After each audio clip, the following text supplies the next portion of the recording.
Thanks for joining me on episode 1645 of the Inspired Stewardship Podcast.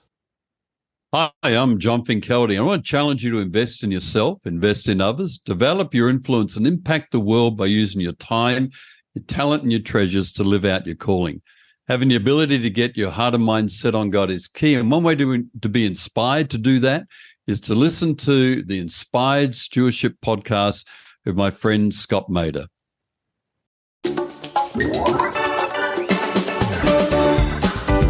claim deeper truths and new applications and to stretch us beyond what we even believe we can do. Because it's not us doing it, it's God. Through us, yes, but it's not us doing it. It's allowing us to live the story, not just tell the story of the loving Christ. Welcome and thank you for joining us on the Inspired Stewardship Podcast. If you truly desire to become the person who God wants you to be, then you must learn to use your time, your talent, and your treasures for your true calling. In the Inspired Stewardship Podcast, you will learn to invest in yourself, invest in others, and develop your influence so that you can impact the world.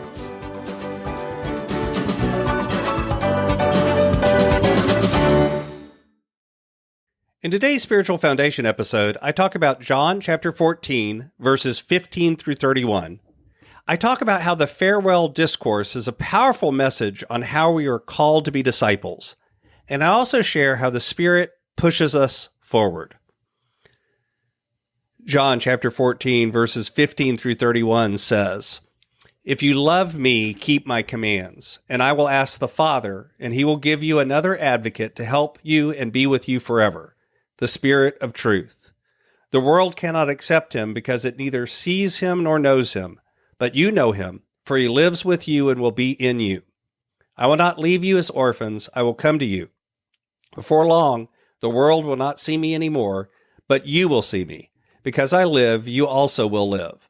On that day you will realize that I am in my Father, and you are in me, and I am in you. Whoever has my commands and keeps them is the one who loves me. The one who loves me will be loved by my Father, and I too will love them and show myself to them." Then Judas, not Judas Iscariot, said, "But Lord, why do you intend to show yourself to us and not to the world?" Jesus replied, "Anyone who loves me will obey my teaching. My Father will love them, and we will come to them and make our home with them. Anyone who does not love me will not obey my teaching. These words you hear are not my own. They belong to the Father who sent me. All this I have spoken while still with you, but the Advocate, the Holy Spirit, whom the Father will send in my name, will teach you all things and will remind you of everything I have said to you. Peace I leave with you. My peace I give you. I do not give to you as the world gives. Do not let your hearts be troubled, and do not be afraid. You heard me say, I am going away and I am coming back to you. If you loved me, you would be glad that I am going to the Father, for the Father is greater than I. I have told you now before it happens, so that when it does happen, you will believe. I will not say much more to you, for the prince of this world is coming. He has no hold over me, but he comes so that the world may learn that I love the Father and do exactly what my Father has commanded me." This portion of John is what's called the farewell discourse. And we treat these words often as followers of Jesus as instructional words, and they are. They're sort of like a professor attempting to prepare the students for the upcoming final exam, and Jesus seems to want to make sure that his followers have everything they need for what comes next. And I don't know about you, but I'm grateful for that. These words have been lived through for centuries since they were first spoken and written. Through that, we try to learn how to be the church, how to be disciples, how to see all the people and invite them into a deeper relationship with the Christ which we've come to know. These words, in a mirror to the Sermon on the Mount from Matthew, give us a picture of what the church should be at its best. It's a vision, a target, a picture to live into. And it seems simple when you first read it, but if you really look at it, it's much, much more difficult to live into. It's simple, but it's not easy. It takes a lifetime to move in this direction. But there's also something going on here beyond just instruction. There's something more intimate, a binding, a gathering up, where Jesus is sharing his heart and his future with those that are closest to him, those that have been following him. And he's offering them a legacy, a continuation, a thing to last beyond him through the disciples. It's a message to what we need to do as disciples. It's a continuation of his mission in us. And let's face it, the disciples back then and us now are an imperfect lot, but this is still the group that he's leaning into. This seems to be the plan. This is the next step on this transformational journey. He talks about abiding, but he also talks about how on that day you will know that I am in my Father and you in me and I in you. There's a story here. They're part of that story, an important part. They live out the story. They're witnesses, but they're also living hope that there's something beyond our vision. There's something there for faith. That's the gift that's being offered. That's the promise. And the Spirit is a promise of presence, his presence through the Spirit.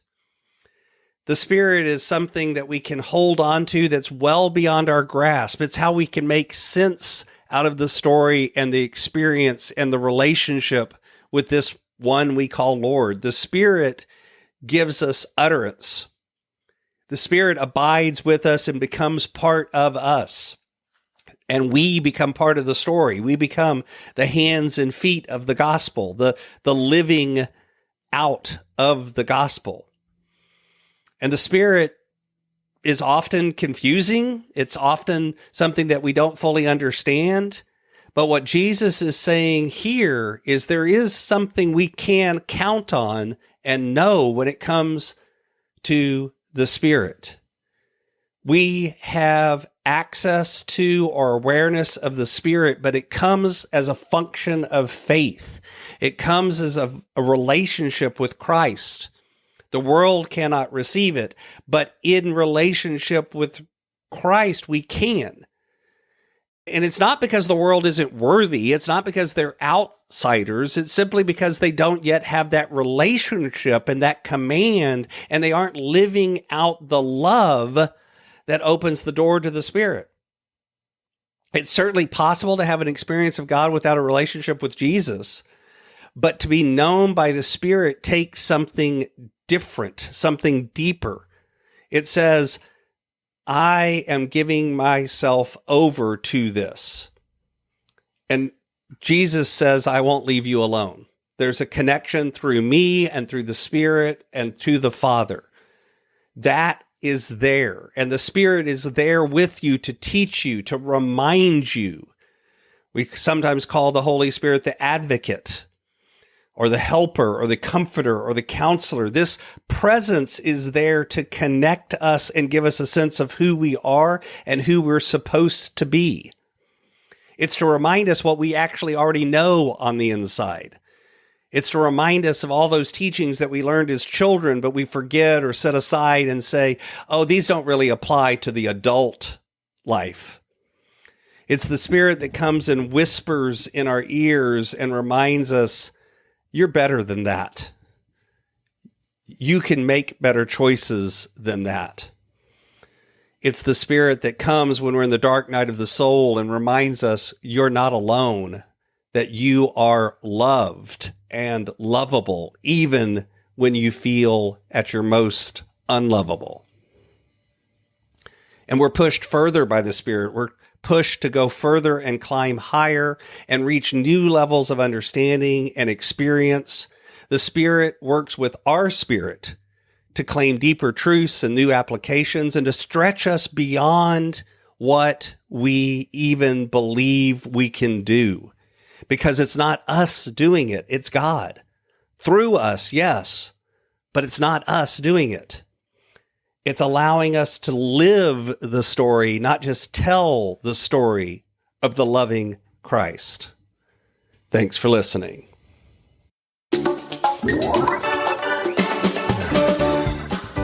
Thanks so much for listening to the Inspired Stewardship Podcast.